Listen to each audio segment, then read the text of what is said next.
It shook me, eh? I'm just carrying on a bit. You're an animal.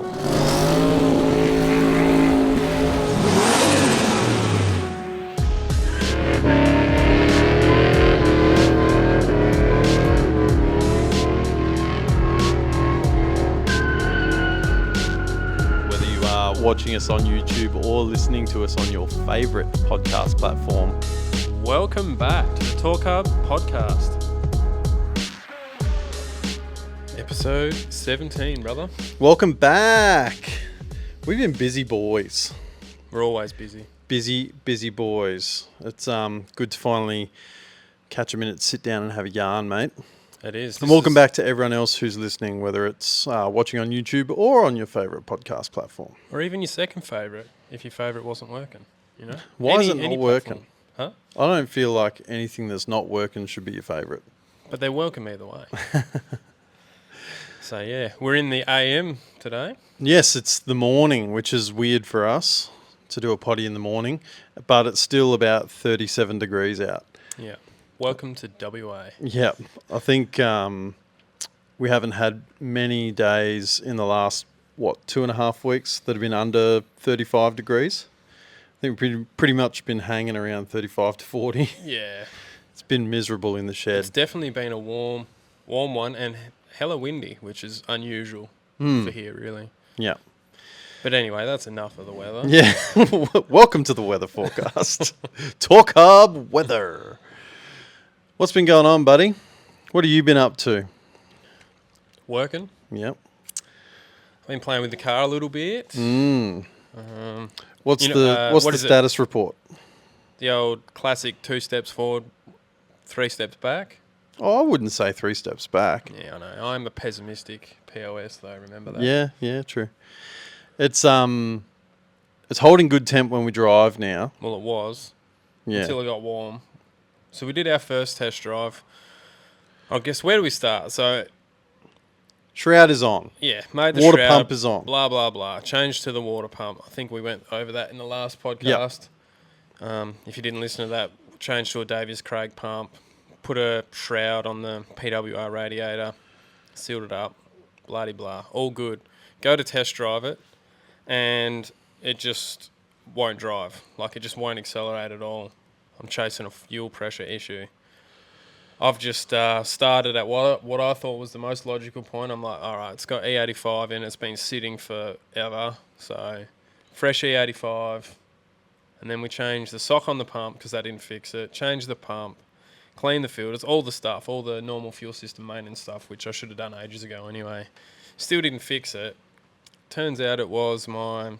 Well, you sent the injectors away. Oh, yeah, that's right. Yeah, so I knew sending the injectors off to be cleaned wouldn't fix my issue, but like I said, having the E85 sit for so long, they needed doing anyway, and I wanted to get them done before we get it on the dyno so that I know they're all spotty dog. So sent them up to Kev at Full Flow Performance Injectors. So shout out to Kev, done me quick turnaround and stuff like that. He's an OG in the boosted 5-litre scene too. Yeah. I thought I'll support those that support the scene. So he's got a sweet turbo 5-litre VT clubby. So, you know, support the plastic brethren, as you will. That's it. So anyway, turns out it was the Turbo Smart FPR 2000 regulator, which I thought was super weird. I don't know. Maybe it's not uncommon, but for me, I thought the regulators aren't usually a failure point. I thought they were sort of, especially a good one like that, it'd be sort of a set and forget.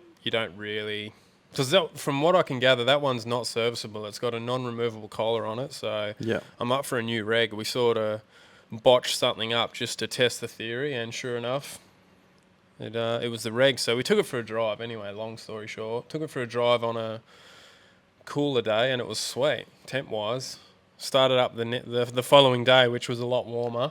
It was probably mid-30s, I would say. Or even high 30s. Yeah, high 30s. And just idle. Whenever I started up, I always just let it get up to temp so we don't have to worry about any sort of moisture in the inside the engine causing dramas with the 85. So get it up to temp and the fan won't pull it down at idle. So And this was sitting.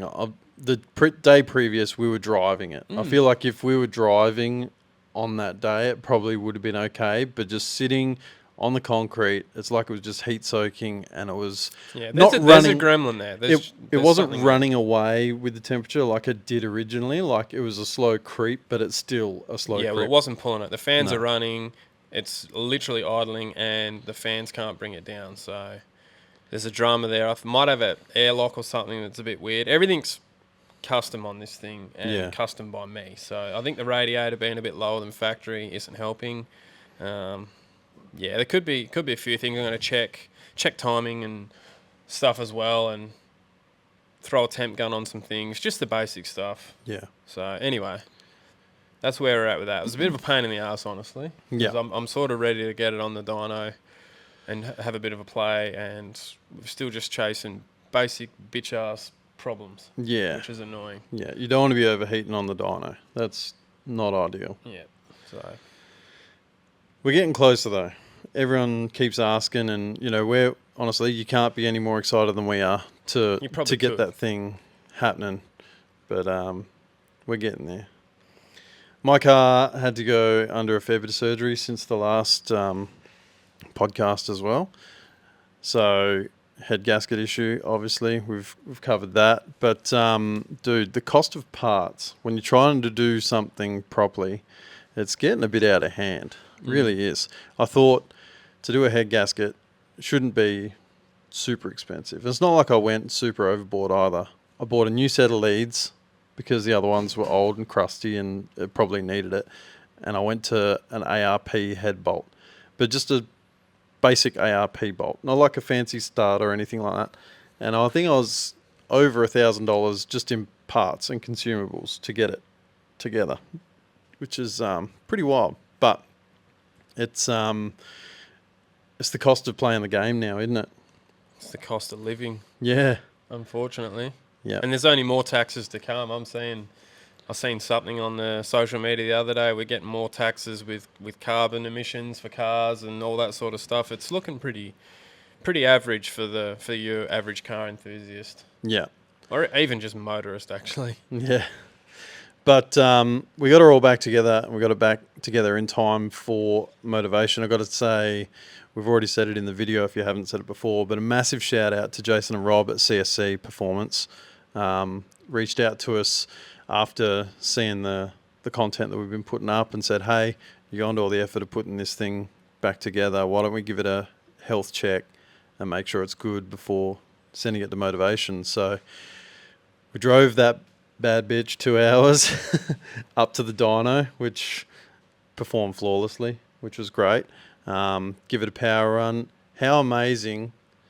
First off, what was your original guess on how much power it was going to make? Knowing that it's been together for 20 years, it's probably lost a bit of ring seal and, it's just aging. What was your original guess on how much horsepower it was going to make?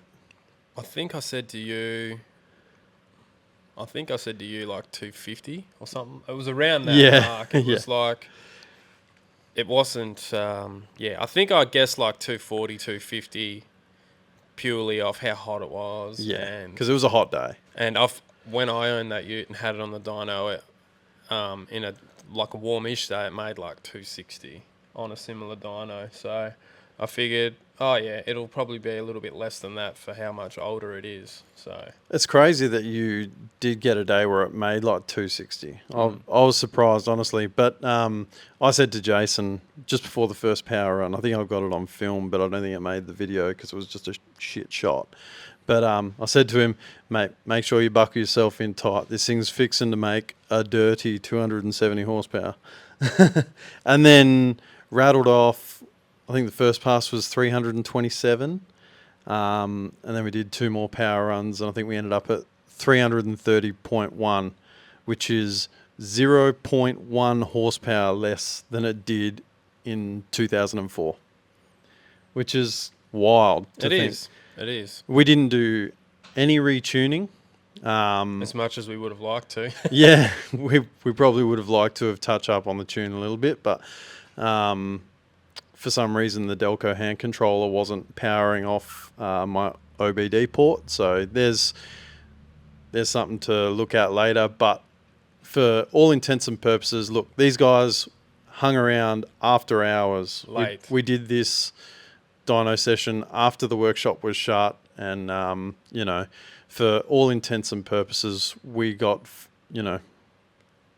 exceptionally looked after. Yeah, we couldn't thank them enough for the hospitality, really. Yeah. Yeah. So, like I say, I reckon we could adjust the tune. We could take some timing out, take some fuel out because it's running a bit rich through the middle, and we'd probably end up at the same power level. I don't think we'd make any more power by retuning it, but I think we'd just put it into a safer realm. Keep a gasket in it.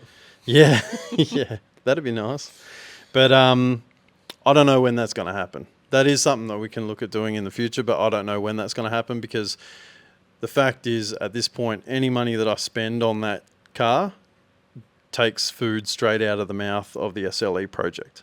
So we've just got to prioritise.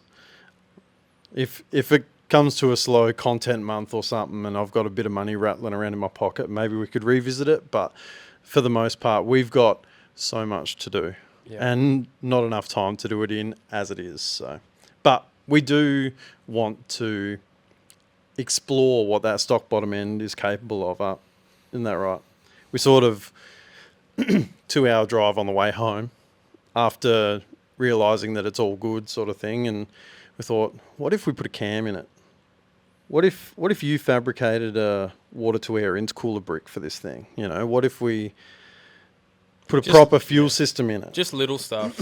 Yeah. Don't really want to go too silly with what's there because the bones are never going to be crazy. You sort of got to get the juice has got to be worth the squeeze. Yeah. Because at some point we'll probably put a turbo on it or a different supercharger. Or a different engine. Obviously eventually a different engine, but it won't be another engine with that same combination. So. But if we can try and optimize, say we do something similar to yours, we'll put like a turbo or blower type of cam in it. Just make sure it's all good. Maybe put some studs and some proper head gaskets in it with an intercooler. And then later on, if we want, we can pull the blower kit off. I can sell the blower kit as a complete or keep it for another project, whatever. And then we'll put a turbo setup on there and compare the two. It'd be kind of cool. Yeah. That's probably something that, if we were YouTubers, that's what we'd do. We'd just get rid of all the other cars and you'd have that one car and you'd do multiple different things with it until that cow had been milked and then you fuck it off and start again. Yeah. But because we're silly men and we want to collect many cars, this is the shit we got to deal with. Yeah. Yeah, that's it.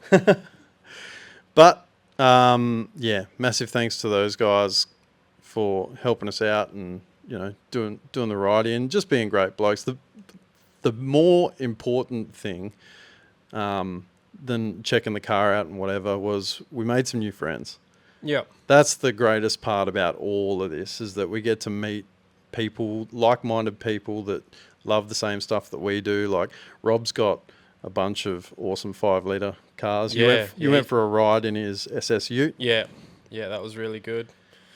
Really impressive setup, the way he's got it all under the bonnet. Everything it's definitely like street. Yeah. As far as he hasn't hidden anything, it's all sort of there, easy to access, but still super neat. I mean, anyone that's on any of the sort of Holden social media stuff would have seen something that he's done. Yeah. He's a bit of a wizard when it comes to his fabrication. He's very, very good. Yeah. And he's also very good mechanically as well. So it was good to see the car in person, and he took me for a drive. I don't know exactly how much power it makes, but it's in the 600. Yeah, I think it's about 630 at about 16 or 17 pound of boost. It's a Hydro Roller 355 with a GDX. I think it's a flat tapper. Oh, is it? Yeah. Yeah. Okay. Very just a basic 355. Yeah, with a 4294, which is the same turbo that you've got. That I've got. Yeah. Yeah. Yeah. Turbo 400. Bombed out bogie in the back. Yeah. The anti-roll bar and all that sort of stuff. Heaps of nice, cool stuff in the back, and the car itself's pretty nice. Yeah. That's probably on my list to get, actually, a Series 3 SSU. I've had a Maloo, so SS would be nice to get. They're quite good on the eye, I reckon. So, Absolutely. but yeah, it went really good. It goes to show you don't need 1,000 horsepower to get yourself into trouble on the street. That's for sure. No. Yeah. And it was cool just talking to Jason. He's been in the game a long time, and he was making, 420 horsepower or something in a VP in the mid-90s, NA, Holden V8, like the thing was... Yeah, he's just a tragic plastic guy, so Yeah. it's always cool to listen to all the cool stories and stuff like that. So yeah, I enjoyed it. I tried to get some, bounce some ideas and stuff. Thanks, Dad. No worries. Bounce some ideas off him, or not ideas, but just things that I've heard. And what do you reckon of this? What do you reckon of that? So Yeah. A wealth of knowledge between the two of them, for sure. 100%. I guess that sort of keeps people up to date with where we're at, so we should probably move on to this week's hot topic. That's hot. This week's hot topic, Motorvation 38. I think it goes without saying. What a weekend. For me, anyway. Yeah, I wasn't there, so... It's pretty full on. I love doing these events and trying to capture the content, but my goodness, it's a hell of an undertaking. But before Motorvation 38 even kicked off, we had the fellas from Summernats, J-Benz and Jacko, come down for a bit of a pre-game. That was awesome, wasn't it? Absolutely, yeah. It was cool, when they had said that they were coming over, I guess we had a bit of a chat and said, it'd be awesome if we can hang out while you're here. And they, offered to make the drive down because, like I say, we're about an hour and a half from the track, maybe 2 hours from the airport. But it's a long drive. Yeah. It's a long way, really.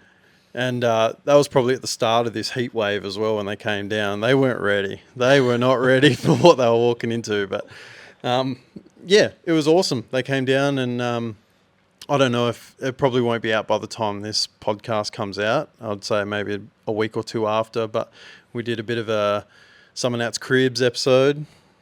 Did something different, wasn't it? Yeah, a double shed tour. So you'll get to see that on the Summernats YouTube channel eventually. But same thing.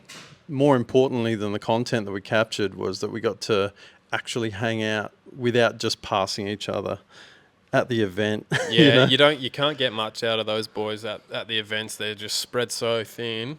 They work. Yeah. I didn't realise how hard they had to work, honestly, to get what they need to get, to do their job as thoroughly as they do. Yeah, well, they're addicted to the grind as well. They are very dedicated to what they do because not only are they media representatives, but they are genuinely car guys as well. So they immerse themselves in it, and it'd be a hard slog. It's bad enough for me doing it, but then for them to have to cover the event the way that they do, you'd need a week to wind down afterwards, honestly. Yeah, for sure. Even just being an entrant there, when you get home at the end of the weekend, you need a day or two just to decompress. Yeah. But if you're in WA, you got to drink WA beer. We all know that J-Benz is a fiend for a VB here and there, but we got him on the Emu Export for the first time, which was pretty good. Yeah, he liked that one, didn't he? Yeah, and the Swanee D as well. Swanee D. What were those other ones, the crafties? Oh, yes, I got a Rocky Ridge Ace IPA, which is, the way I described it to J-Benz is like Stone and Wood on steroids, which, so we had a bit of a taster, which was lovely. But thanks to the guys for coming down and hanging out. We had a great time with yous, and hopefully we can get to some more events together and spend some more time because it's awesome having friends like that, that are interested in the same kind of thing. Not only the cars, but the media side of things as well. We get to meet a lot of people that like cars and doing them up, but then we don't usually have many people that we can bounce off with the whole media side of things. So to be able to talk shop in a different sort of element was also really cool. Yeah, definitely. And it was cool just to hang out with the cameras off Yeah. after that as well. So Yeah. yeah, For sure. good get to learn, It's hard to Learning from the pros. Yeah, it's just different. You have your internet friends, but once you meet in real life, it's sort of it just all clicks. Yeah. And it's just good. You just meet another friend. So Well, not only that, sometimes you have an internet friend, but then when you meet, it doesn't click. You know what I mean? Like sometimes you meet people, and even though you got similar interests, you're different people. yeah, But in this case, we gel really well. yeah. So I look forward to catching up with both them boys every year now. Yep. Whenever they come back or whenever we go over there, it's just good. We've got something to look forward to. Hell yeah. But Motorvation, the event itself, man, it was, big. I want to say the quality of cars this year was head and shoulders above what it's been previous. Oh, really? Yeah, for sure. There were really nice cars kicking about. Some of them were first-time entrants from the people I spoke to. There was obviously some of the budget skid rigs because they've got to be there. They're an integral part of the event. But for the most part, the cars that were kicking around the pits, I'd say, the quality was certainly higher than previous years for me, from what I saw. One thing to note, we've always had a small lowrider contingent that goes to Motorvation each year, but they were definitely showing out again this year, and in the elite tent as well with, the candy paint and the custom airbrushing and, the wire wheels and the hydraulics, and that's I think that's something that's starting to come back. You know what I mean? I think there's probably some people that have been there and done the high performance drag car, street car sort of deal, and they want something they can cruise in. And, what cooler thing to cruise in than an old Continental or an Impala on hydraulics, It's a way to stand out for Absolutely. sure, because it's never been huge over here. That's for sure. Nah. Like especially down this way, it pretty much doesn't exist down here, really. Nah, you probably wouldn't see many down south, but I don't know. There seemed to be a good representation across the weekend. Anyway, it was something that I felt to note. I've actually got a lot of notes on my phone this time because I don't want to miss anything because there's a lot to cover. But it was a good time. Managed to meet up with a lot of viewers as well. There was a lot of people that some picked good times, some didn't, and it's not your fault if you picked a bad time, but I tried as best I could to give everyone the time that they deserved. If they came up to say g'day, like some people would see me in camp with the laptop on my lap and they just call in, hey man, just want to say I love the channel, shake my hand, and they sort of left me to it. But just know that if you did come to say g'day, I would have put everything down to say hi to you, you know what I mean? Like it was really cool. Lots of shirts kicking around. I think I gave out something like 100 stickers over the weekend for people that said hi, and it was awesome. I want to say probably a special shout out to Dave from Bag Q Garage and Simon from Joy Drive, a couple of Perth content creators. I got to catch up with both of those. Simon I've met before in the past, but Dave, although we both watch each other's content, we'd never met in person, so it was cool to hang out with him. He's actually in Thailand at the moment, so I hope you're enjoying yourself over there, mate.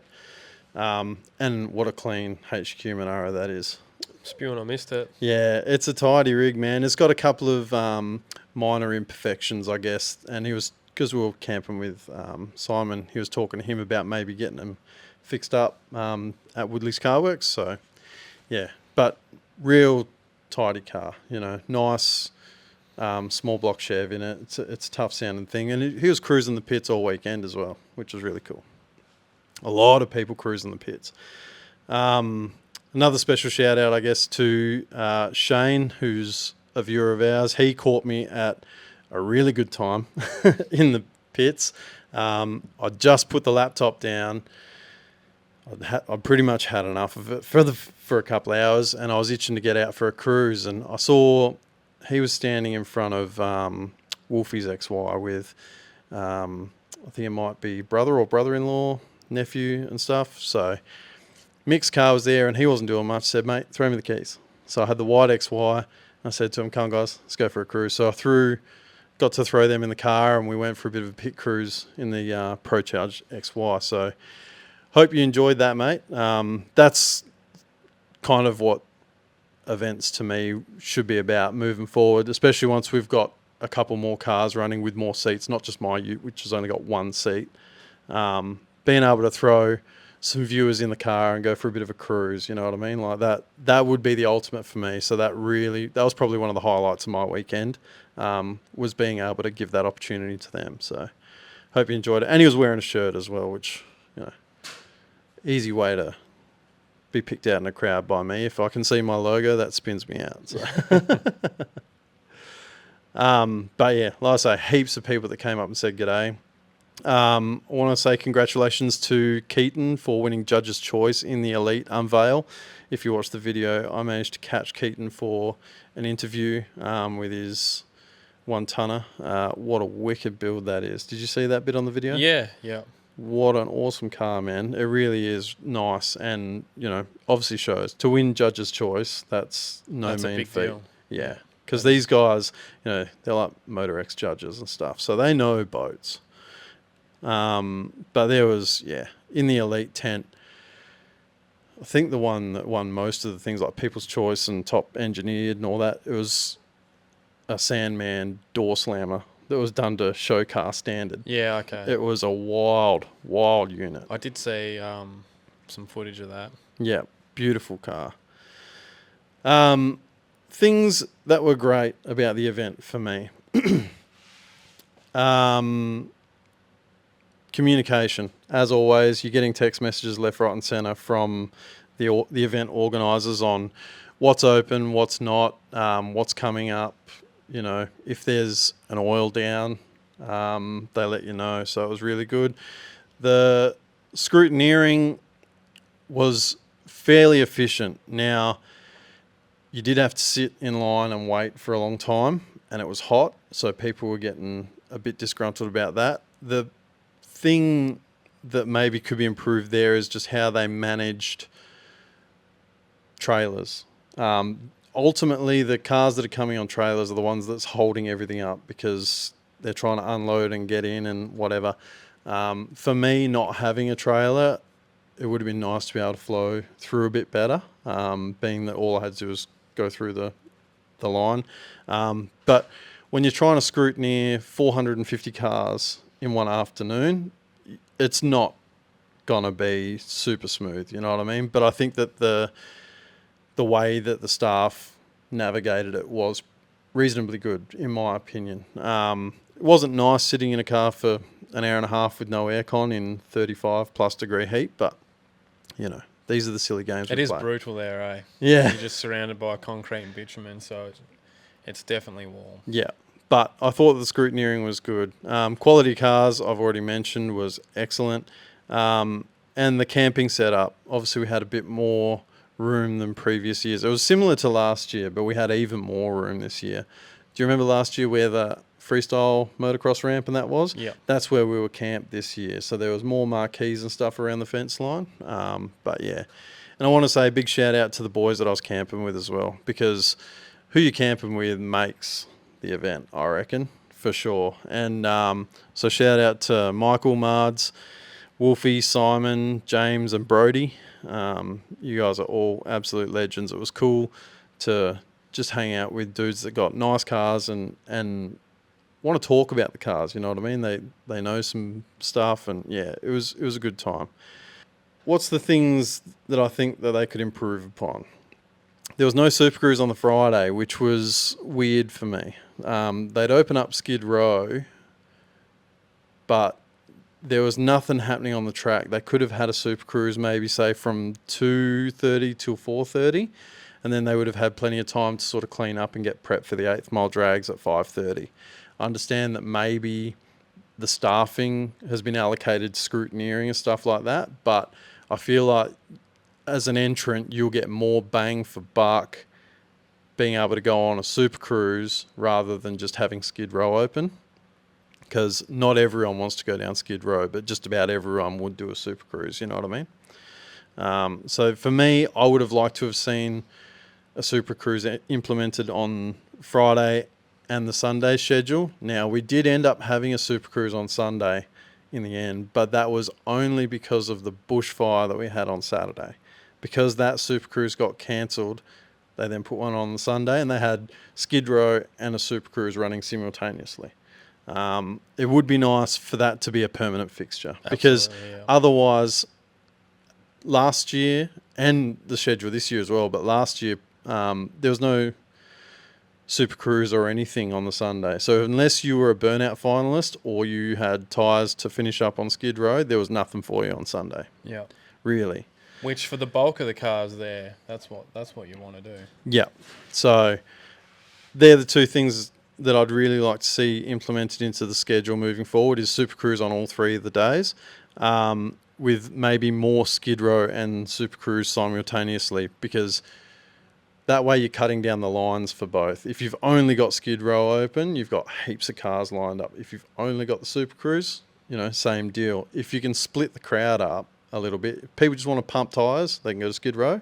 If you want to play up a bit on the track, you can do the Super Cruise. So I think that would be really good to see moving forward. But once again, playing devil's advocate, I can see where maybe staff allocation doesn't allow it, but I think they'd have more happy entrants that would be willing to pay the money to enter if that was the case. Because I haven't done a West Coast Nats myself, but a lot of feedback that I got from other people was that they did get more track time at West Coast Nats. So that's a format that maybe they could look at. The fire on Saturday was definitely a dampener. We had, I think it was 2 helicopters and 4 planes hanging around camp most of the afternoon, which, shut the Super Cruise. They opened up Skid Row to try and compensate for it, but it was a credit to the event organisers, though, to manage it and kept us all well informed and safe. It was quick action, so... Yeah, You as can't it ask- needs to be, really. You can't ask for much more than that. And obviously, they've had other fires in Kwinana since. Yes. I think you saw it, Biz. They had a big fire there the other day, which could have been very dangerous. So. There's been heaps. Like I said, it's been super windy, super hot, super Yeah. dry. Yeah. Which kind of like when I heard there was a fire and what had happened from someone doing like a burnout down on the back section, that's inevitable. Like realistically, you can see that happening so easily. Probably need a water truck to go and wet it down in the morning or something, it needs like. to be kind of mowed or removed and definitely, have someone down there with a water truck wetting everything down because, that's inevitable. You just know that whenever there's dry grass and stuff, even people that we know that sort of go out the back of nowhere and go and do burnouts, it's just not something you go and do in the middle of summer because the chances of starting a fire are really high. So. Yeah. And if you've got a methanol-powered car and you know that it throws flames, maybe don't do it down the back of the return road. You know what I mean? Like, I know it's fun to rip skids because there's photographers down that end as well, and you want to get that cool photo. But if you do have a meth-powered car that busts flames on demand, maybe just keep it to on the track or on the pad because there is a lot of vegetation around the return road, which obviously can cause events like we saw. Yeah. You could start a fire just from a bit of belt, just from a bit of steel wire shooting off, Yeah, So- for sure. But I think overall, man, it was a good weekend. Apart from the amount of waiting that you had to do, and I think that's something that could be improved upon.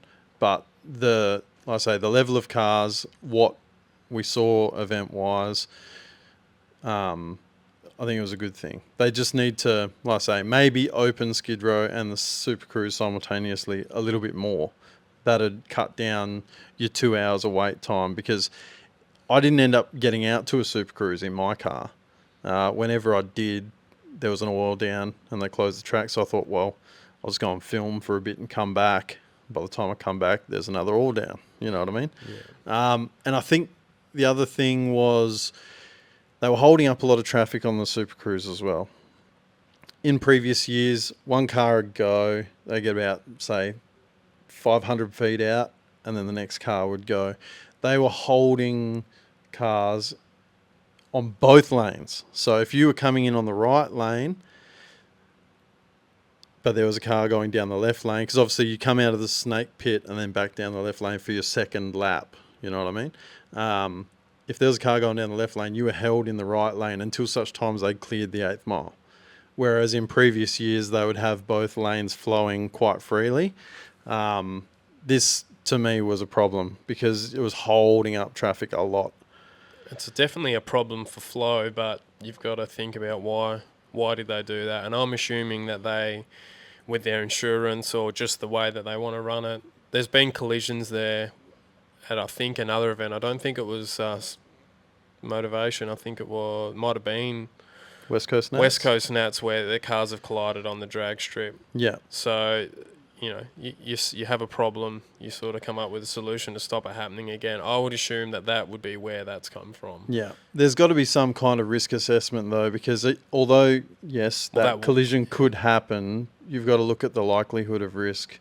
Maybe you just got to implement no brake burnouts, because a lot of people are riding the brake and sort of, smoking up for an 8th mile. That's impossible to bloody stop. You're just not gonna stop it, are you? No, but if you were to say no brake burnouts on the strip, so you're just going forward, power skid, and then you can do your brake burnouts through the pad. If they had a driver's briefing to say that, then that way you could keep traffic flowing a lot better, because waiting for someone that's riding the brake, smashing the tyres from the burnout box to the 8th mile, that's, you're talking like a minute 20 sort of thing, which when you're sitting there with 40 cars in front of you, that's a long time. Yeah, I've probably got an unpopular opinion, but I don't even like seeing the big brake burnouts on the track surface really at all. Not because of the surface, but it's like you've got the snake pit there. Yeah. You've got the up the end, the U-turn where everyone does skids as well. You've got Skid Row. Like, is that not enough? There are cars that want to just go there and just cruise. Yeah. So and it's the same at power crews as well. When people on the brake holding everything up, it's kind of annoying. Yeah. Yeah, I'm with you. Like I say, there is time and place for it. And if you want to do a big burnout from the start line to the 8th mile, do it under power. Don't do it on the brakes. Which will probably result in more crashes, but either way. I don't know. You just want a bit of flow. I don't know if it would, because you've got those barriers at the 8th mile that you've got to drive around. So you're going to be off the pedal at probably 600, 700, not 600 feet, because that's where the barriers are. You're going to be off the pedal at about 400 feet and slow down to get around the barrier. All through the barriers. Yeah, all through the barrier. Whatever. Yeah. But yeah, anyway. Yeah. There's always things that can improve, but obviously. Yeah. Like I say, I had a great time, man. Personally, I met a lot of people. As always, as an entrant, probably the most fun is once the event's over and they shut the gates and you go for a wander to the after party, and talk to people. So that was probably the best part for me, being able to closely look at some cars and talk to the owners without all the noise around, which was really cool. And the sun. And the sun, yeah. The wind came in on Saturday night, which was a very welcome relief. But anyway, I think that's probably enough for motivation. Talked about that for long enough. But if you were there, thanks for coming. If you weren't there, we'll probably be there next year, pending rosters. I'll just book it off anyway. I'll just go. I'll just go anyway. And we hope to see you there. And hopefully we can work something out with ourselves that we can make it to more Summer Nats events, whether it be Summer Nats, Rocky Nats. We've done Red Centre Nats. I'm certainly not going to say I wouldn't do it again. I would love to do it again, but I'd just like to do the other ones before I go back, I think. What would you like to cover there, mate? I think you had a little something from Sick Week you wanted to talk about. Oh, yeah. Yes, that is true. I didn't get a chance to see much of the Sick Week stuff. It's something that's on my watch later list, obviously being that I was A, putting my car back together, and B, being at Motorvation. Yeah, so I didn't actually watch the event at all because I've been busy working at work, but I just wanted to... There was a radial car that won the overall. Brent Lasala. He's doing great things in the Snot Rocket. That little stock block Coyote is putting in some work, man. Yeah, stock block, an OEM crankshaft, I believe, still. Really nice one. And, stock casting cylinder heads. So they're doing a lot of development work on that platform and kicking ass. So he averaged a 6.340 overall. 6.34 in the quarter mile, man. That is getting it. For something that can drive as long as it does. Yeah. Yeah. So I just thought that was worth mentioning. It's ridiculous. And that reset a record, a radial drag and drive record, didn't it? Yeah. World record, radial tyre, drag and drive record of, and that one was 6:26 was on the last day at 2:27. Jesus Christ. So 227 mile an hour. What's that in metric? I'll have a look. don't know. But the other one that I really was excited to see was Mike Dino, Super Street winner overall. Perth local. Yeah, that's right. 7:35 average over the week. Yeah. Crazy. Quickest pass ever in Super Street as well. 7:146 at 191. So Jeez, that's getting it. it's just cool to see Aussies going over, doing well. And he doesn't get to see that car. Like, he goes over for drag week and he's gone back over for sick week. But for someone to be based in Perth, fly to America, build the car, and that's on leaf springs too, I'm pretty sure. Yeah, that's not even a bad thing these days, is it? No. Leaf springs are almost an advantage, it seems like. There's a lot of people getting into them and getting them to work really, really good. Yeah. Just as a side note, Brett Lasala's 227 mile an hour is 365 kilometres an hour in the metric system. That's fast, man. That's like fucking fast. Scary fast. And the cool thing is all these cars look like cars now. Yes. You know, in Yep. like in a long, long time ago, to go that fast, it didn't look like any sort of road-going car. And you certainly weren't bloody driving it across the country. Well, Jeff Luss did have his pro mod there and came second. Yeah. Just quietly. Yeah. I think it was a bit disgruntled there at some point. Obviously, the prep was there for the radials for the week. And what you would prep for a radial is definitely different from what you would for a rag tyre. But, man, I'm still baffled that you get a stock block and a stock crank and obviously a whole bunch of gangster parts on top of it. But to go, what was a 626 best and a 634 average across the week? Yeah. That is getting it, dude. Yeah. That's insane. Yeah, there's definitely parts of that engine that are like consumables now. I think the crank's moving around quite a bit, and either way, whatever, it's cool to see. Yeah. Yeah, for sure. Very cool to see. But to circle back, Mike Dino, Michael Ward, as his mother probably called him, super awesome with that Nova. Got to hand it to the Perth boys. Yeah, and it wasn't trouble-free either. I believe it was second day. Did a wheel stand and the air got underneath it and wrecked all the bonnet. Ooh. Or hood. The hood. The hood, as the Americans call it. So Wreck my hood. had to do some duct tape work and all those sorts of fixing it tricks. Yeah. So, like any event, drag and drive, it's never going to be without any sort of hiccups along the way. So, No.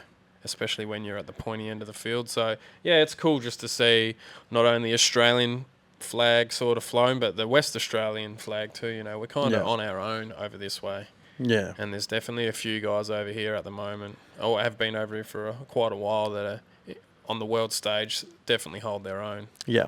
Yeah, that's it. We are definitely especially isolated over here. I was actually got a bit of a group chat, and there's Mike Hinchy from Picnic Media, Nelson Granger, owner of McFry Motorsport, and Kieran Barber from Winging It Motorsports. We sort of shoot the shit and talk YouTube stuff every now and again. And they were talking about how, why are we all so separated? We can never collaborate. And I said, well, at least you guys are within 1 day drive of each other. I drive a whole day. I don't even make it to the fucking state border. Yeah. You know, Yeah, we're certainly isolated where we are. They got, I think Nelson's about 2 hours from Hinchy and 9 hours from Kieran.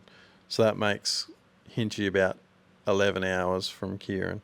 But yeah, like I say, if we drove 11 hours, where did we make it to? Balladonia, which is still, 6 hours from the border? Yeah. Yeah. It doesn't make it easy, that's for sure. Yeah. Fun. I want to bring back an old segment that we haven't really touched on for a little while. But Marketplace morons. Tell him he's dreaming. Marketplace morons. It's not often that we get through one of these because I feel like it's got to be pretty well deserved these days. You can't just call someone a marketplace moron for no reason. True. But I sent it through to you the other day because I had. I can't even remember what it was. Oh, you'll remember as soon as I mention it. There was a fella selling an alloy radiator for a VS Commodore. Yeah. Obviously, with Kurt having his radiator, overheating issues, I thought, this might fix it for you, mate. This radiator is blown up like a fucking balloon. There is not a straight fin or rod in this thing. It's like expanded to nearly double its factory size. The picture looks like you've got one of those like magnifying cursors going over it where It's it like just stretched. accentuates it all. Yeah. Yeah, it's pretty funny, hey. Oh, God. Hey, it still holds water, and the first car he put it in overheated, which is why it blew up, but the second car he put it in didn't overheat, so it's still good. Yeah. And not only, like, the fact that he could even be bothered to put it up was pretty funny, but how much did he want for it? I Like think it was about $100. $100. $100 or 100, yeah, whatever. Surely, And it was an eBay yeah, like style radiator that was probably 150 new. yeah. I was going to say it's not like it was a PWR or a Phoenix or something of any note. You know, like No, it was crap. It was a bog stock Wuhan alloy radiator that had been blown up like a balloon. I'd be embarrassed to even try and give that away, honestly. It was pretty funny. I felt like It was funny though. It'd give us some entertainment for the day. it deserved to be called out, in my opinion. And also on the marketplace front, but this isn't marketplace. This is brand new products coming through. Sean's Custom Alloy coming out with the VN Group A billet intake manifold Suden LS. Replica. Yeah. It looks good. It looks gangster.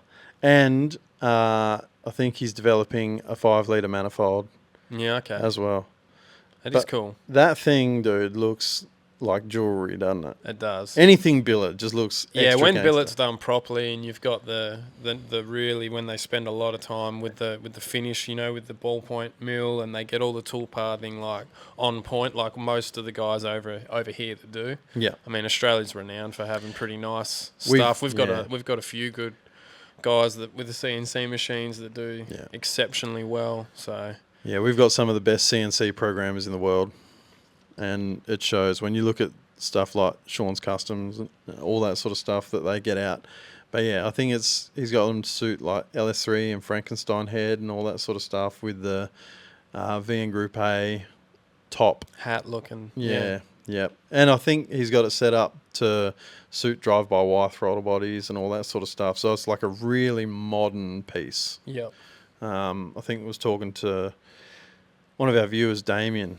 The second that came out, he sent us a PM. He's like, I've already started pricing one of these up. Yeah. If I can get my ECU to do twin drive-by-wire, I'm buying it. Yeah. But I can't remember what ECU is running, but he was like, I'm not sure if it'll run twin drive-by-wire. So, but that'd be sick. That's a cool look. It'd be... Go on, tell us what you really think. Hey, It's been it said. speaks for itself. Yeah. You don't see us Holden guys trying to make our car look like an LS. We'd certainly put LS parts on them. I've got LS coils on mine, and you know the boys at CSC are doing a few internal parts from the LS. Yeah. With, valve train. Yeah, with valve train stuff. So, look, you can do it, and it's worth doing. Definitely, they perform great. Yeah. So, I mean, it just goes to show you they are as cool as what we say they are, because otherwise people wouldn't be spending money to make their LSs look like them, would they? That's right. So, yeah, I especially like the anodized black looking one. It looked really good. The raw one looked awesome. Would you buy a billet hat for yours? Like, would you buy a plenum top? Possibly. Yeah. Possibly, but it would be to, when I change sort of the setup again, I could, like you said, put the drive-by-wire on with the Plasy clamp adapters and do all the piping in alloy. Without modifying your factory plenum. Yeah. Yeah. I definitely wouldn't want to be welding on the throttle bodies that I have. Or the one of them's an XF throttle body, but yeah, the 90mm one, I wouldn't want to be really modifying that No. too much. So it'd be cool to see. Yeah. And it's made in Australia, so it's like I'm okay. That's what I like about you know, like if I'd be really fucking mad if someone sent one over to China to get copied. Like there's probably a few companies over here that might even end up doing that. Yeah. You know what they do? They grab people's parts, send them over to China. Reverse engineer. Yeah, copy it, and then Yeah. people buy it in them big thick catalogs that they just sell of everything. So Yeah. hopefully I don't see that, but we do see too much of that for sure. So, Already. So yeah, even the Mr. TTB like stuff, that's all done in Australia from what I know. So Yeah. at least I'm cool with that. Yeah. It's putting money in some Aussie's pocket anyway, Absolutely. which I'm cool with. So Sean, if you're listening, if you got a spare billet top kicking around, K-Fizz, you wouldn't mind it. That'd be nice. Yeah, well, you got to do something to make them LS motors. They look like shit, don't they? Really, like from just an aesthetic. Well, I don't know. Yeah, well, I mean, Because if you're looking at everyone's sorry to cut you off, but everyone knows the performance. You can make 1 million Yeah. horsepower with them, so that's sort of been done to death. And now it's sort of people want it to look really tidy. yeah, well, you put a Plazzy intake on it, or a Sean's intake on it, and you put the CNC The billet rocker covers, billet covers, yeah, and you hide the coils, and they look nice. 100% better, yeah. But yeah, when they got the factory covers with the factory coil mounts and they do look pretty janky. Yeah, But that's also just because of how old they are as well. You know, like that stuff. It's hard to keep clean over a long period of time. that's it. But I thought it was something cool. It was a that's worthy coming. mention, yeah. Yeah. It's been I've seen heaps of photos of it, and it does look good. Yeah, for sure. Something that probably interests you, mate. EVs. Looks like they're just about dead in the water at this point. This is something that we've spoken about in the past. Didn't go too deeply into it, but I saw a couple of articles in the last couple of weeks which piqued my interest. So with the lithium prices plummeting, as we've seen, I mean, you work in the lithium industry to a point, don't you? Yeah. The investment in hydrogen technology is going gangbusters. Honda and GM have just put $85 million into a production engine that's going to be released this year. And BMW as well. They're going to have the iX5 hydrogen to be released this year in 2024, which will be a hybrid. It'll have an electric motor to assist. Should make about 400 horsepower and have a 500 kilometer range with that hydrogen engine. That's awesome, isn't it? It is. Something that is still internal combustion, but zero emissions, like water vapor comes out A true zero emissions. Yeah, that's right. None of this mining lithium to make batteries that are non-recyclable to be charged by a coal-powered power station. Yep. You've literally got a hydrogen-based engine, which is properly environmentally friendly, as far as we can tell this far. You know what I mean? There may still be developments to come on that when we learn more, just like there is with everything. But so far, it's looking really good. Yeah, for sure. When I spoke to an engineer, I work with locomotives, and we've got some battery electric technology and development phases for those. And I asked one of these engineers about hydrogen stuff, and he said the only thing really to pull up with him is that storing the hydrogen, which this is going back probably 18 months now, so I'm sure the technology's come a long way. But he said storing the hydrogen can be difficult because it can be quite volatile. Petrol's the same, isn't it? It's quite a volatile thing to store. That's just where the technology comes in with it. You just, like anything, you have a problem. Yeah. But you get these smart guys and they figure it out. Yeah, but power per gram, I guess, or however they work it out, BTUs or whatever, that hydrogen has, the amount of power potential that's got per atom is really, really exceptional. Yeah. So yeah. I think I've said it before, and I won't go too deep, but I'm of the opinion like a lot of technology gets bought and suppressed for different reasons. People have market shares and they have vested interests, so it'll eventually. This has probably been around for a long time. Yeah. So it's good to see it coming through. Yeah. With some good solutions, and like you said, the internal combustion concept of it is what we sort of like. Yeah. So you can't argue with like the performance of an electric motor. No, and I think they work exceptionally well in a metropolitan area where you're well connected. Like there's a good network of electricity to draw from. Yeah. But when you live semi-rural, like even we're not super duper rural where we are, but even for us to drive to a capital city, you'd probably have to find somewhere to charge before you came home. Yeah, you just need to look at what they're doing with the power production in this country and the amount of power outages, and people are waiting stupid amounts of time. I think over in Queensland, they're losing power and having to wait. I don't even want to quote how long it is, but it's ridiculous how long people are going without electricity, and that's just because there's heat waves or whatever's going on. You can't keep shutting down our baseload coal-powered stations but then keep pushing EVs. It just makes no fucking sense whatsoever. So it makes you wonder what they're really, what are they getting at? I don't know. So Yeah. it's Probably transfers very well to another segment. You know what really grinds my gears?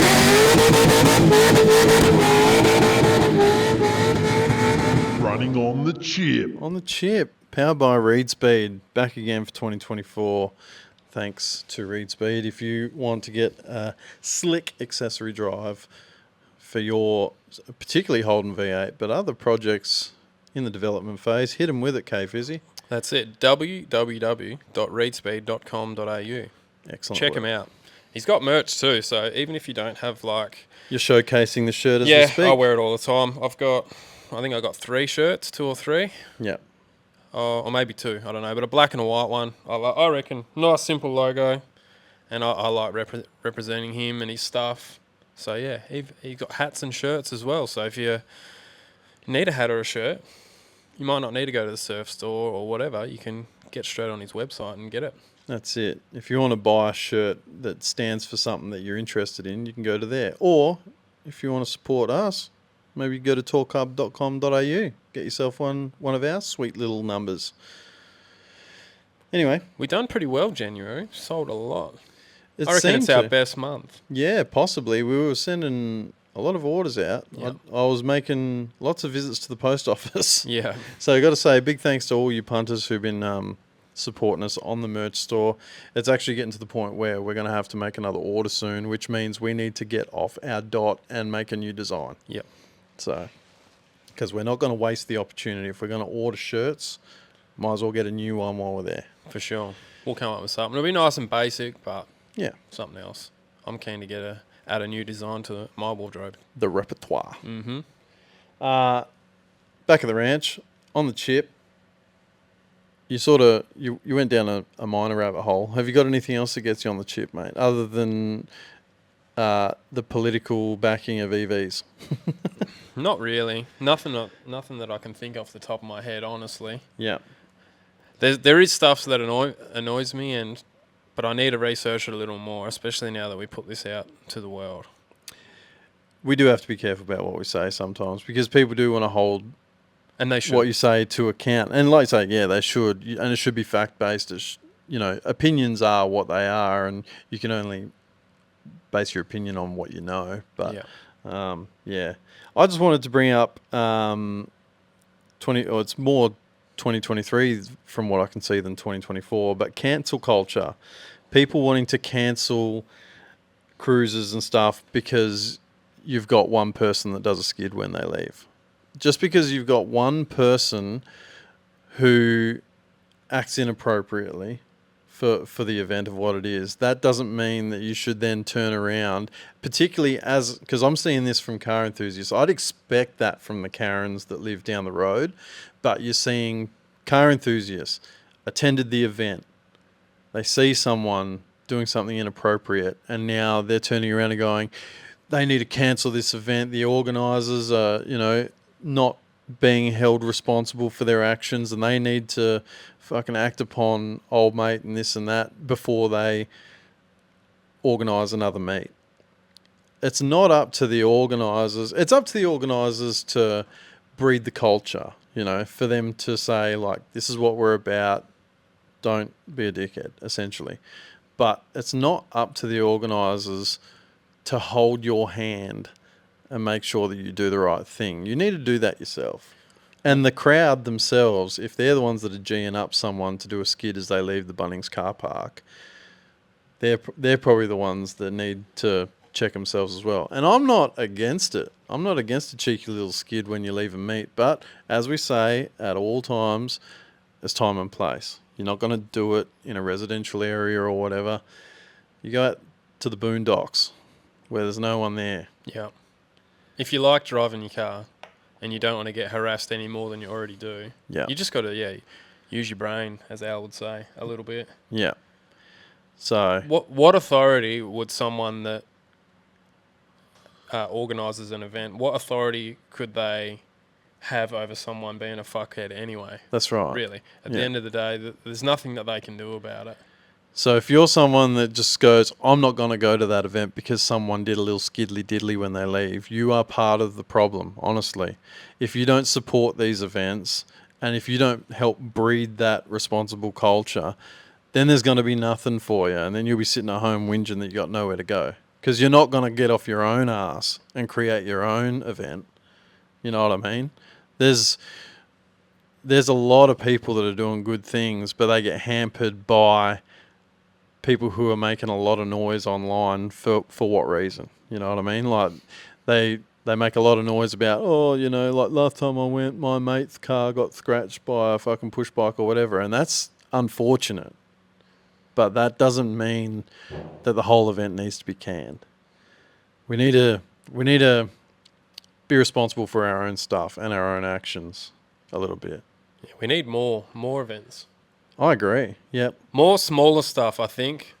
like what James at ProShine did, he sort of had his little niche. I don't necessarily think we all should stick to our niches all the time, because diversity is good. As a group, in just say on like a societal level, if we could all stick together, like there's a voter base there that you could sort of start working towards to get some change in the political scope, maybe, as far as, because we're really just getting steamrolled at this point with different sort of emissions, taxes, and it's all nothing's geared towards helping us do what we want to do. Yeah. In a way, so if we could all sort of get along to a certain extent, that would help.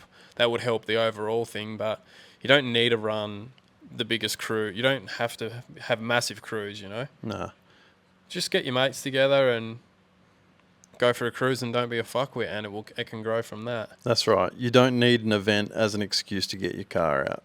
That 90s Commodore cruise that James from ProShine put on looked like a ripper little day. I'm spewing that we couldn't make it. Yeah, because that would have been cool as shit. Yeah, hopefully we can do something else like that. Yeah. It'd be a good one to sort of crack into. Obviously, with a majority of our viewers sort of having that kind of car as well that we've noticed. Yeah. That's not to say that if you didn't have one, you couldn't come either. Yeah. It'd be awesome. There's plenty of weekends in the year. Absolutely. You mentioned Al just before and the use your brain comment.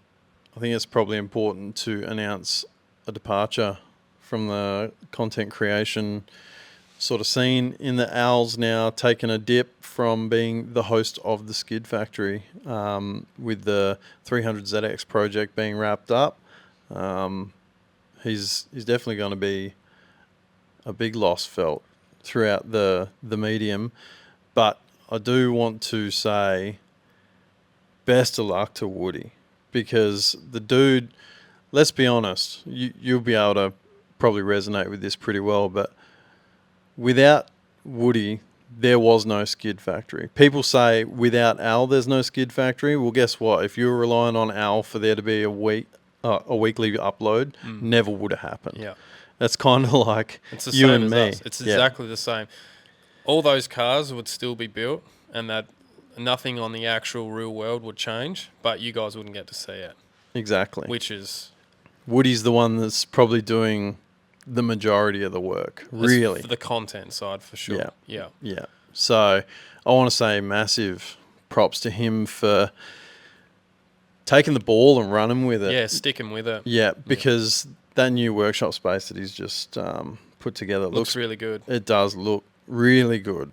I'm jealous, honestly. Yeah. You've got three lifts in there and some AC and a bunch of tools. Like he's ready to hit the ground running. Yeah, his workload's basically doubled now, I would assume. I don't know who he's getting on and stuff, but he's going to be doing a lot of probably all the work himself now. With some help from others. So yeah, I'd say that the style of content is certainly going to change moving forward, and it's going to have to. You know, unless he puts on a media guy to film and, you know, do all of that, it's going to be hard for him to keep the same style of content that they were producing previously. But yeah, That's not necessarily a bad thing either. no. But it was really, I don't know, it was just disheartening for me.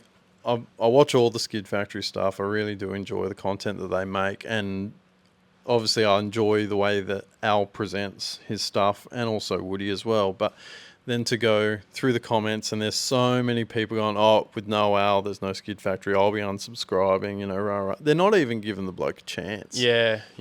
That's, I don't know, pretty disheartening for me to see.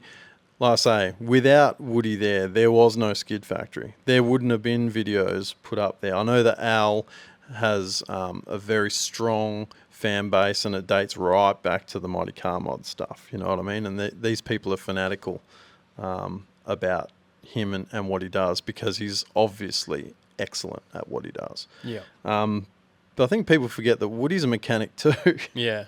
There wouldn't be any Skid Factory without either of them. No. Really, honestly, because you just need. That's how it worked. It was both. Yeah. The content would have been there. Would it have grown to what it was? And would they have got the sponsorship they would have had without the knowledge base that Al has? Probably not. So it's good that they've built that base, and now Woody, you know, he's been passed the torch solo, and he'll run with it. Yeah.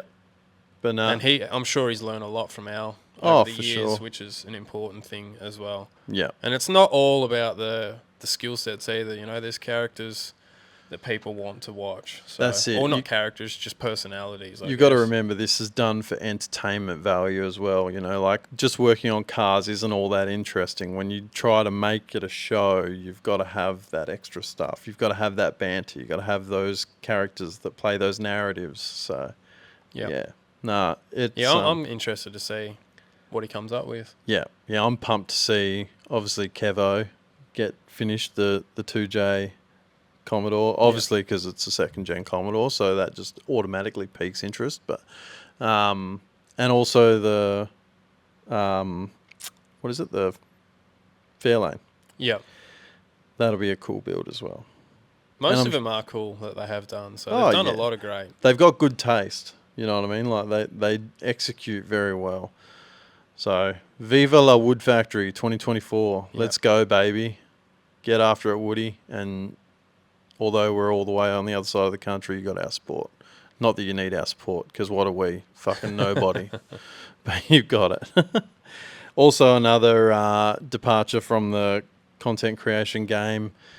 Ao from the Never Late podcast. He's... another mutual supporter. You know, I listen to the Never Late podcast, and I know he gets around our content, so he'll probably get a kick out of the mention here. But he's just announced in his podcast that he will no longer be on the podcast moving forward. He's, I guess, priorities in life have changed, and he just found that he didn't have the time to dedicate to building and growing something like the Never Late podcast. It's not going to be the end of it, though. Moses is going to be carrying it on, and he'll have a new partner in crime in, I think it was Scott Kelly from memory. Don't hold me to it, but he's going to have a new co-host there. And I think from what AO said in a comment online, he's still kind of going to be on the socials, but he's looking to maybe explore his hobbies in photography a little bit more. So automotive photography and stuff like that. So that'll be cool to see. Hopefully this frees up a bit of time for you to enjoy that sweet clubby. He's got that red VR clubby, or VS clubby. Hopefully you enjoy that, mate. And thanks for all the content that you've produced over the years, as well as, I say, the mutual support, because we do appreciate it. Every single one of you that watch, not just him, all of you. Yeah, it blows me away.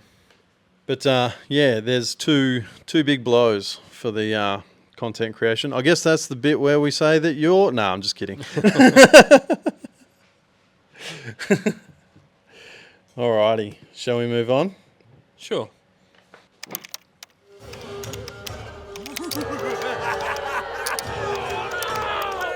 you have any the bridge. Paying a visit to the comments section in Under the Bridge. I guess the most comments that we got on in the last month was when we got people to try and guess how much horsepower my ute was going to make. There was some interesting There was a lot of good guesses, actually. I think agree. majority of them were fairly sensible. Yeah. I think. There were a couple of outliers on either end. But, yeah, for the most part, a lot of people were sort of between that, what was it, about 270 and 350 sort of range. Yeah. Was most of them. There was a couple of people expecting to see about 400 kilowatt out of it, and I thought, out of a stock bottom end 5 litre, probably not in this lifetime. Or not for a long time. If you're going to make that kind of power, it's going to be pretty short lived. I think some people forget that car, and majority of 5 litres, they make about 180 rear wheel horsepower stock. Between 180 and 200 is probably where you're going to land. Yeah. So we put 11 pounder boost in it, and it makes 330. The theory kind of tracks, doesn't it? If you put another atmosphere on top of it, it should double the horsepower, because you got another atmosphere of air, which means you can put double the fuel in. Ta-da! There you go. Yep. Double the power. So if we were to put 14, say it makes 180 stock, 14 pounder boost, theoretically should make 360. So the 330 is pretty well spot on the money in that. Yep. So I think a lot of people got the math. The math was mathin'. But yeah, there were a lot that sort of agreed with us. It was going to be sort of around that 270-ish mark because of the age of it. Yeah, it's an old pump. Yeah. It's not intercooled. You got the standard camshaft, which is probably the biggest holdback at this point. Stock valve springs. Can't It was rev cool it. to see people guessing though. Yeah, Getting absolutely. involved. Yeah. But if you think that you're going to get 500 wheel out of a stock bottom end 5 litre, look, it's been done. Not with that supercharger. Nah. Was Jeff Johnson did it with a turbo? Yeah, I think so. Commodore Ute. Yeah. Yeah. I think that was an E85 with a turbo. I think they managed to crack 500 wheel with a stock bottom end. I don't know how long it lasted though. But Probably forever. you reckon? Oh, there's a lot of things that come off the dyno that he's done that you're like, shit, that couldn't last that long, surely. And they just keep going and going and going. So, Yeah. like anything, I guess it depends who's the nut job behind the steering wheel as well. Yeah, also true. So, Also true. Was there anything from the comments that you saw over the last month that you wanted to bring up? Anything No. in particular? no, not really, not at all. No. No. It was pretty quiet, really, for the most part. Just want to say a big thanks to all you guys that got in and supported the content that we put out. Obviously, we put out the video of fixing the ute, which was a very far departure from our normal content. And there was a lot of people supporting that. So thanks heaps to all you legends. But yeah, short segment for that one. Thanks to everyone who got in with their guesses, though. It was good fun. Last segment, our favourite.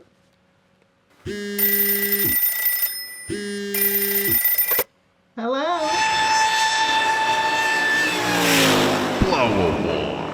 Blower wine. This is where you guys can get in, send us a voicemail, and we can talk about it. If you'd like to send us a voicemail, go to torqhub.com.au. There's a red button on the right-hand side where you can send us a voicemail with anything with a microphone. Doesn't matter whether it's your phone, laptop, PC, whatever.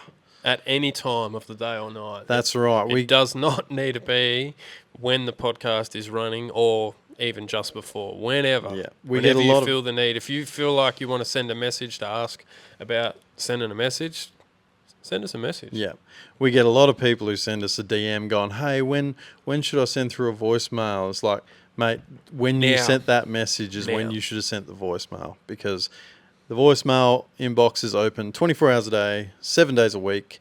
If it's 2 a.m. and you've had a belly full of booze and you want to ask, or you want to tell us a cool story about your car, Or about anything, actually. yeah. If you want to leave a good review or something of a product that you've just used, an Australian-made product would be nice, or a workshop or something. You just want to spread the love, do that.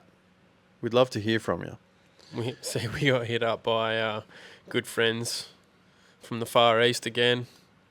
Max. Oh, Max Peating Rods. Yes, another one. I reckon that we're up to about 38,000. Yeah. So I politely told him that we weren't interested on one of the comments. Again. Thank you, but no thank you. Yeah. If you keep coming, then the next one is probably going to start with fuck off. Because we've tried to be polite. Thanks, but no thanks. Yeah. This first one from Blower One actually isn't a voicemail because old mate wants to stay anonymous, which is fair. But just so you know, if you want to stay anonymous on the voicemail, you can. You just, where it says to type in your name, just type anonymous. Hip Hop Anonymous. Yeah, or Nunya. Or Nunya. Yeah, Whatever. Nunya Business. Make up a funny name, actually. That'd be better. Yeah. Or have you ever listened to the Alpha Blokes podcast? No. So they have I've seen it. I know who they are. So they've got a talkback episode and everyone comes up with a funny nickname for themselves. Like they go, "G'day boys, it's fucking, the Southwest Sex Pest." Yeah. Or whatever. It's fucking hilarious. So if you want, call in with a funny nickname. Give us a laugh. Like I say, this one's an email. So I'll read it out to you real quick. Here's a topic you might want to discuss. I'd be interested in your thoughts and reactions. What would you do if you were selling a hot rod and someone came to look at it and decided to sneakily fiddle with a few wires under the car while pretending to have a good look for rust? So then your coil would burn out and your fuel gauge doesn't work, but you only found out that the piece of shit did it after he left. Interested to hear your thoughts on what you'd do or what retaliation you'd plan. Cheers, fellas. Love your potty. Keep it up. That all depends. So, obviously he's trying to sell a nice car on marketplace, yada, yada, yada. Old mate's trying to get a couple of bob off the car. He wants to say that it's wrecked or ruined or fucked and try and get a few grand off. Now, back in the day, you'd go to the auctions at the wreckers or whatever, and that was a common bit of tomfoolery. You'd find a car that you kind of want to get, and you'd fuck with the dizzy wiring or whatever, so it wouldn't start, so they'd have to push it across the block, which means half the people don't want to buy it because it doesn't run. You know what I mean? That's a cheeky little way around it. This guy's obviously trying to do the same thing, but doing it on a private sale car, particularly, if you're going to someone's house and It's pretty ballsy. It's ballsy. And probably opportunistic, I would assume, unless he already knew the car. Yeah. He's obviously poked his head under and thought, oh, yeah. It's Playing- weird, I don't know. Just Playing weird. with the wires to burn out the coil and, yeah. Here's the thing. If he had full intentions of buying the car and he knew, I think it's foul play anyway, right? But playing devil's advocate here. If he had full intentions of buying the car and the person selling it was, a fair weather car person, for instance, you're trying to save a couple of bob, like I say, I still think it's foul play. Oh, either way. 100%. But It's slimy no matter what way you look at it. But if you've got someone who knows their car, it's someone's pride and joy, and you can see that there's a lot of passion and hours put into it, not just a checkbook racer. And you're going in there and you're fucking up with someone's shit. That's not okay. No matter who it is, it's slimy. Yeah. But the question was, what would you do about it now? If you're like me and 75 kilos dripping wet and the dude's 7 foot and he's in a club and he could beat you to a pulp, what can you do? Yeah. You know what I mean? We can all stand here and say, I'll do this and I'll do that, but let's be realistic. Well, here's the thing. Usually, as a seller, say the car's at your house or it's, at a storage facility or whatever. So they know where the car is at that point, unless a lot of people now are taking their car on a trailer to an inspection at a neutral place, which is probably smart. But you don't know where the buyer lives usually. If you knew where the buyer lives, well, then you'd just go around there with Roundup and you'd draw a giant cock on his front lawn or, put a tiny pebble under his tyre valve cap so he had a slow leak on his tyre and get a flat somewhere. That's another favourite See of how mine. creative you can get. Yeah, but I'd Yeah. want to, for me to do any sort of retaliation, first of all, I would want to witness it firsthand, like know exactly what's going on, Yeah. rather than, because, fuck, man, the amount of times I get things wrong that people have, family members, oh, where have you put this, or what have you done with that, and you get mad, and then you're like, I fucked that up. Yeah. Well, I think this one's pretty cut and dry. If the Yeah, car but was, I mean, yeah, we're just hearing a story, aren't we? But yeah. I don't know. I don't think there's, whatever. Yeah. Don't let it stress you out too much. Might put a post. It's not worth going to court or jail over. Anyway. No, yeah, no, So- no. You're not going to go around there with a baseball bat wrapped No. in barbed wire trying to flog someone. But yeah, you'd probably be a bit warm at the start. Yeah, yeah. I might put a post up on the Facebook page. People can chime in with their ideas. We'll keep old mate anonymous, obviously, but we'll see what people reckon, because it's an interesting one. It's disheartening. It is disheartening. You're right, and this comes down to why people now are putting their car on a trailer or driving it to a neutral third-party location. Go down to a shopping centre car park and do it there, because you don't necessarily want people coming to your place of residence. Yeah, buying and selling stuff these days, I actually try to avoid it. I've always avoided it. I buy lots of things, but I don't sell jack. Yeah. I was lucky, actually. I'm putting a new ZF in the Falcon. And I was Yeah. just so lucky. I was lucky enough to have a friend that had one sitting there locally, so I didn't have to make the 2-hour trip to Perth when I did find one for a turbo ZF. So that just saved me a lot of hassle. I was so thankful. Yeah. He had one sitting there for a project that I sort of managed to talk him into selling it to me, so it was good. I didn't have to, because no one deals with cash anymore either. Like, just even trying to get cash out is hard work. There's no ATMs around here. Yeah, banks are closing down like crazy, and that's Another subject for another day and another platform. But yeah, even just the hassle of having to transfer money, like I don't do the Pay ID. yeah, I don't do that shit or anything like that. I can do a transfer or whatever, but sometimes that doesn't happen straight away, so it just makes it awkward. Yeah. It's painful. So yeah, I try to avoid it anyway. If there's something, that's why I got so much shit laying around here, I think, Yeah. because I just can't be bothered dealing with people. It's also not a bad thing. Doing what we're doing when we want to build more cars later on or whatever, it's going to be handy to have these parts laying around For sure. one day. Yeah. But coming soon to the channel, the daily. We'll probably make a video on that. We also might not. Yeah. Got to change. If you're not around, we won't make a video for it. Got to change the gearbox on the daily because Yeah. it's got a whole bunch of neutral. No, it's just a little bit upset. It's a bit upset. Slightly disgruntled. Yeah. Shall we move on to the next? Sure.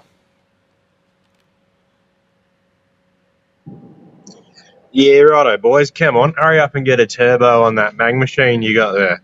You know you want to bleed everyone's ears on the internet with that disgusting sound that's going to come out of that thing. That could only be one person. You reckon? Yeah. That's got to be Reese from Arcade Garage, I reckon. Yeah, that was my guess. He didn't leave his name. The name that he put in was "You Know Who It Is," and you're probably right. I think we did know who. I it hope was. we know who it is. Yeah, it might be someone else. Imagine It if it could was. be someone else. But nah, if there was ever anyone that was gonna fly the flag for a turbo eco, it'd be that guy. And He's the certainly- horrible noise it'll make. He's certainly passionate about that platform, and it works so good. Yeah, I wish they sounded better, and he knows that. yeah, Not most. I think all V6s that's just their downfall, isn't it? yeah. Even like your VR38, like all that stuff. The VR38 of a 35 GDR sounds like an Ecotec with an exhaust. They sound horrendous. Yeah. Yeah, when you watch like the stuff on YouTube where they're like the really fast ones and they're all on the chip doing their burnout, they all sound just that's all that exact same sound. Yeah, Yeah, like you can't beat in the Nissan stuff the RB. yeah. Oh, There's that's a nothing better. sound I can get around. Absolutely. We got to do one of them at some point. Yeah, it's not as good as a pushrod V8 to me. Pushrod V8 sort of reigns supreme for me, Yeah, but straight six stuff is quite good too. yeah, With turbo on it. No one wants to hear a Barra naturally aspirated, they are vomit too. Yeah. Really bad. You're dead right, though. We do have to hurry up and do something with that ute. It unfortunately has been pushed further back again because we do have another project coming in shortly, which has higher priority. I might need to touch base with Nick, actually, because it was probably supposed to be here by now. You might be waiting for me. Maybe. Don't ever wait for me, bro. No, you'll be waiting I'll a hit him while. up. Yeah, I'll see where he's at. But, yeah, unfortunately, it sucks because we've probably started talking about it over a year ago and we've still done nothing. I'd love to say that it'd be done this year, but it's unlikely. But we also do want to get a party car happening because obviously we care about our cars a bit too much to beat up on them too aggressively. So it'd be really nice to get some content happening. Something more low fast for sure. Yeah. So put the turbo on that, and then maybe if we throw that out, throw the leg out of bed, maybe we can do the RB in that. Who knows? It's a good mule to fucks with. We've just got to, unfortunately, find the time. But thanks for calling in, dude, and thanks for holding us accountable.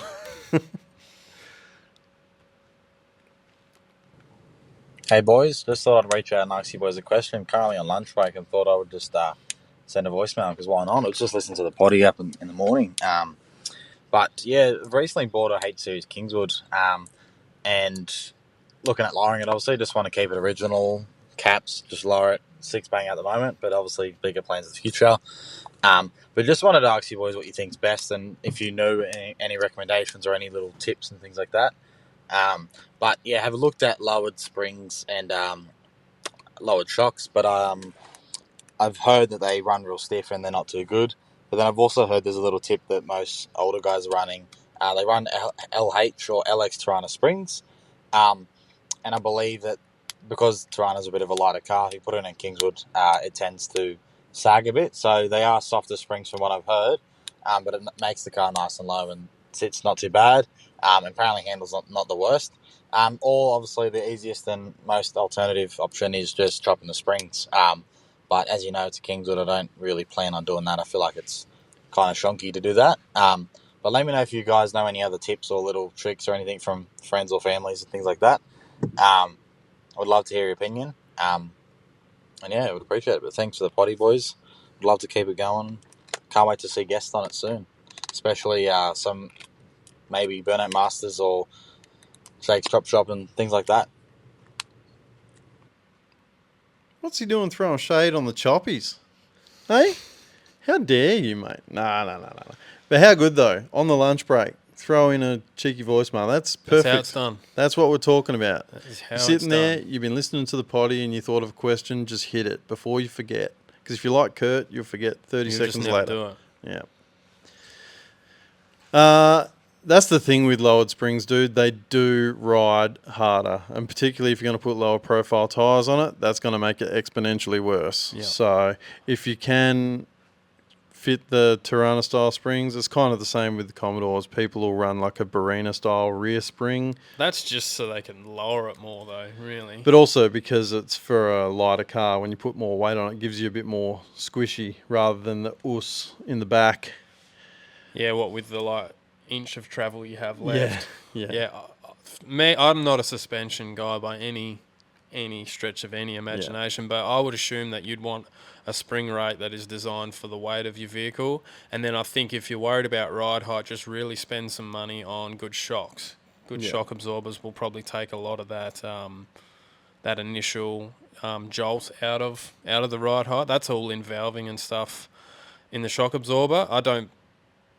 Me just going off my head, it doesn't make sense to sort of put a spring rate on a car that's much lighter because you're just going to give the shock absorber more work to do. Yeah. In a way. So that's how I would look at it. If you wanted a really good opinion on it, you can't, with H-Series stuff, you can't go past Nelson at McFry. You could probably send him a message or look at some of his content. I'm sure, he drifts those things around and his cars sit pretty nice. Yeah, they do. Very knowledgeable, sort of handy dude. So he would definitely be one to ask. He would have the answer for you on a good combination of spring and shock that's going to give you a good ride quality. He was going to be my recommendation too. Yeah, McFry Motorsport or Billet Bus. billet buttons are his 2 pages. And, yeah, I mean, that guy, Yeah. he does some ungodly things with these H-Series taxis. And, like I say, they handle well and they sit right. He would have something on a video of his somewhere. If you don't watch his stuff, go and check it out anyway. It's pretty good content, and his cars are sick. Yeah. So, and he does it all himself for the most part. So, probably check through the library. You might have some gold right there that you can just copy and paste into your own build. Yeah. But yeah, thanks for reaching out. Yep. Sorry, we're not H-Series experts. It's generally not our wheelhouse, but I hope turns out sick, dude. Obviously, what did you say? Starting with a 6-banger, but Yeah. he's got some plans. So once you do something cool with it, man, show us. Send us a photo or something. That was my first car I ever bought. Was a HZ 1-tonner.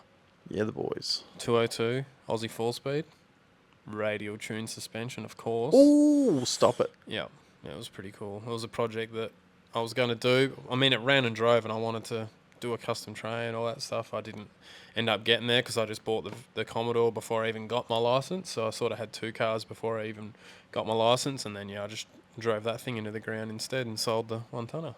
Yeah. But yeah, I do like H-Series stuff. I love it. I'm coming around to it. I was never a massive fan of HQs. I was more the KTG sort of fiend. But yeah, I'm starting to come around to the HX, HZ sort of stuff. Yeah. Yeah, they are nice. I think it's just maturing with age. Yeah, I've always liked it.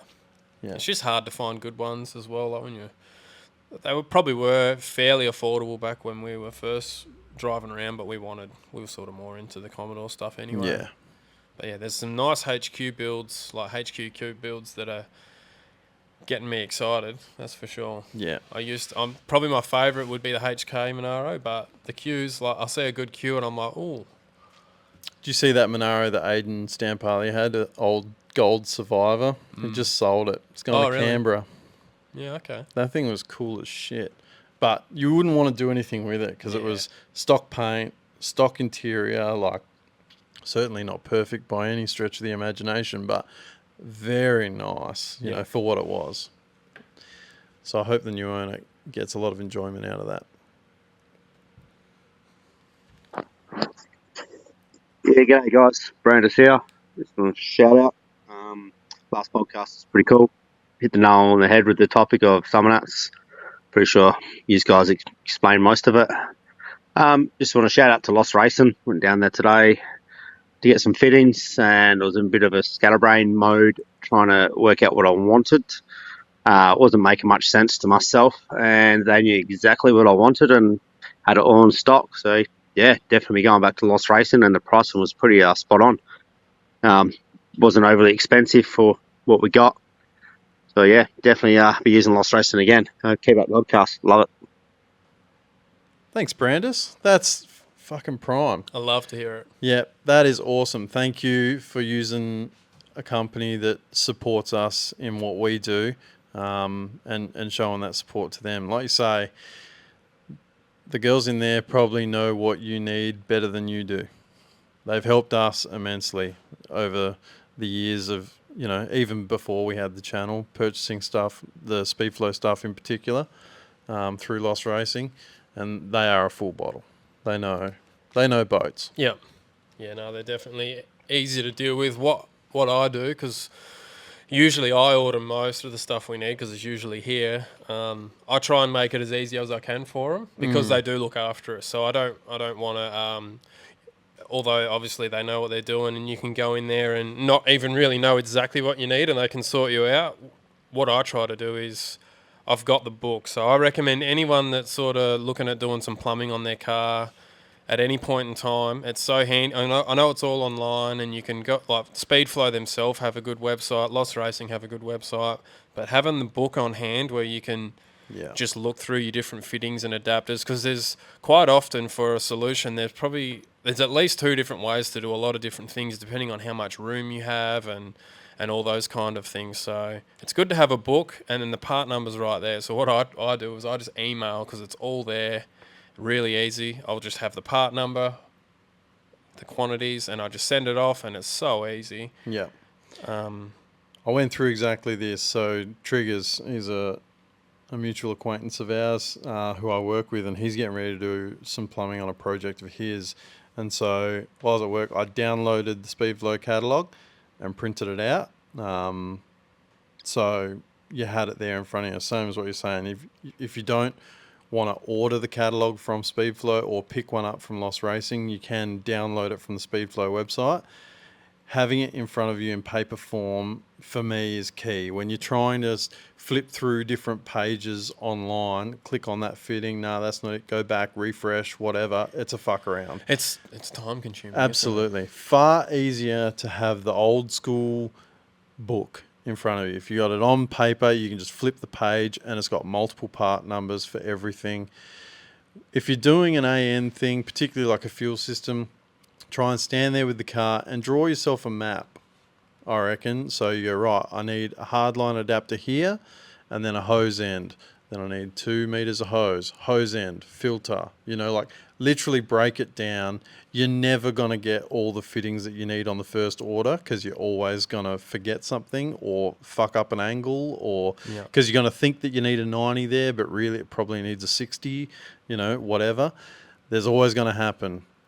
But the good thing is that when you do map that out and you've got the book in front of you, you can make that list with the part numbers. And like you say, that makes life really easy for the guys at Lost Racing.